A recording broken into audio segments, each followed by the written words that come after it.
Hello, PDHP parents and community. It's Carrie Ann Fitzgerald from the Program for the Development of Human Potential. And on this Winter Storm Wednesday, we are going to be talking about preventive parents again. And one of the gateway drugs that we have been referring to is tobacco. So let's talk about what is going on with tobacco. We know that cigarette use is down, but it is very trendy to use tobacco by being inhaled through the use of battery operated devices that turn liquid nicotine and other substances into vapor. So these have become known as electronic cigarettes, e-cigarettes, vapes, vaping.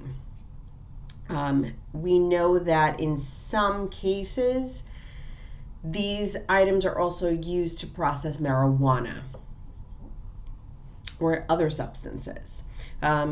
Using e-cigarettes, as I said, are known more currently as vaping. And it's on the rise with preteens and teenagers.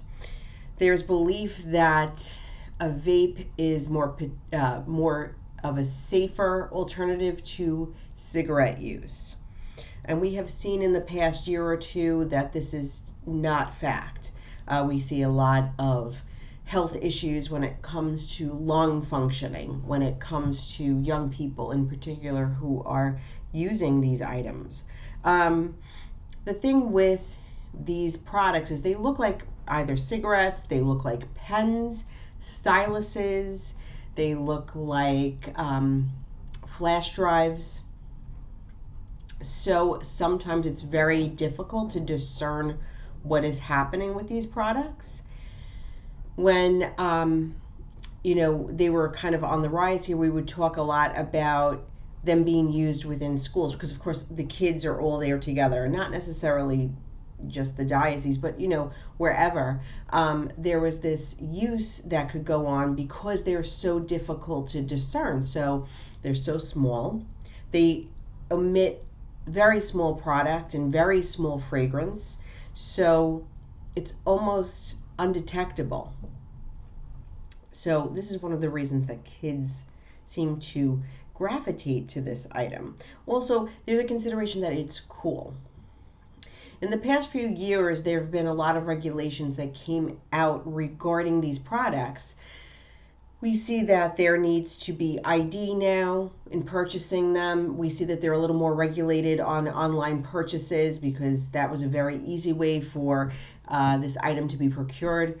We also have seen a limitation in pop-ups. There's a lot of mass marketing that seem to target the younger generation.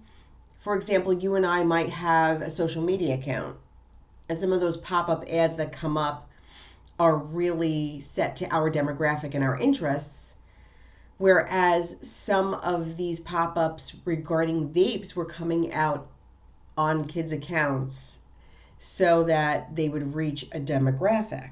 So now there are regulations against that as well. So that's been great that there's some safety standard in that. There's not much regulation in that industry. It's a relatively new piece. Some kids also talk about before vapes, and maybe on the sideline too, they talk a little bit about hookah. Now, hookah is a cultural event basically that goes on where a hookah pipe is smoked over the course of hours at a celebratory event in between conversations. But hookah being used in a more generic way, I guess. We have kids who are smoking this hookah within just a course of a minimal amount of time. It also leads to wonder the cleanliness of those items. For example, the mouthpieces are often changed, but the tubes aren't often cleaned. So that's something as well to be aware of. But we know that nicotine is a powerful drug. We know that it can be as addictive as cocaine or heroin. It's hard to kick this habit once it starts. It's a stimulant.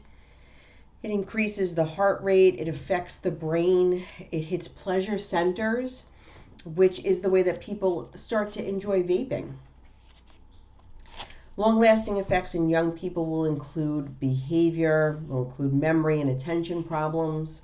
Most e-cigarettes, as we know, contain nicotine, and ones that claim to be nicotine-free still have a little bit of nicotine in it. So there's also not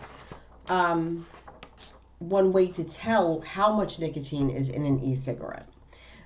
So these amounts can increase the risk of addiction because we don't know how much is going on. We know that high levels can be poisonous, even if they're spilled or they're swallowed.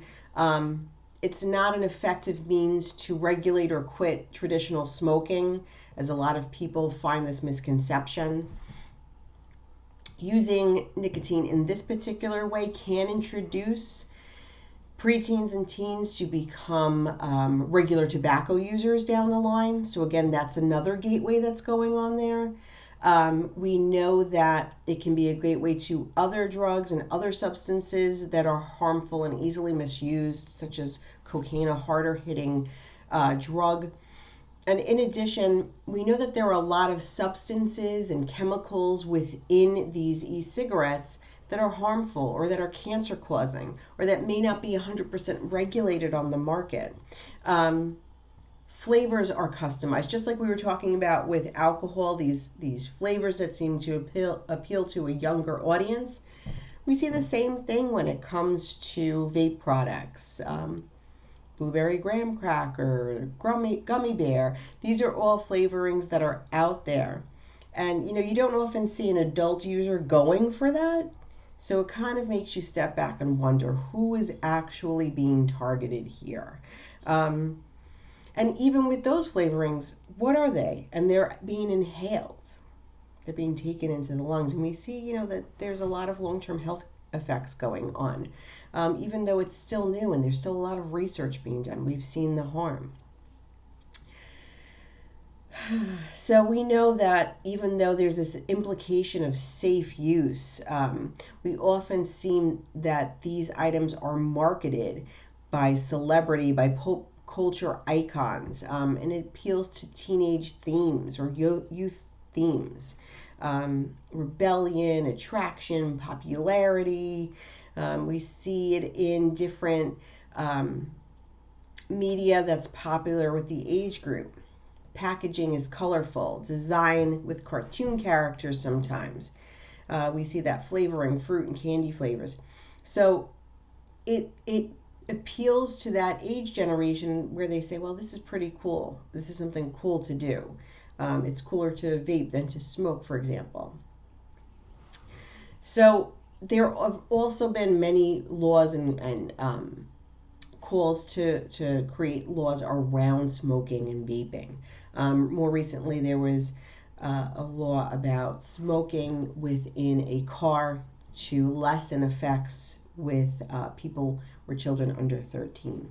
So a lot going on when it comes to tobacco. It may not be the cigarettes that perhaps you and I grew up with, but it is packaged differently. It is still very much an appeal, even though we have seen, a lot of harmful effects in the past year or two. So definitely keep talking to your children about vaping, what they know about it, what they perceive about it, as there's a lot of misconception on this newer gateway drug. Have a great day, everybody. Keep safe in the snowstorm, and I will see you tomorrow where we'll continue to talk about preventive parents. Take care.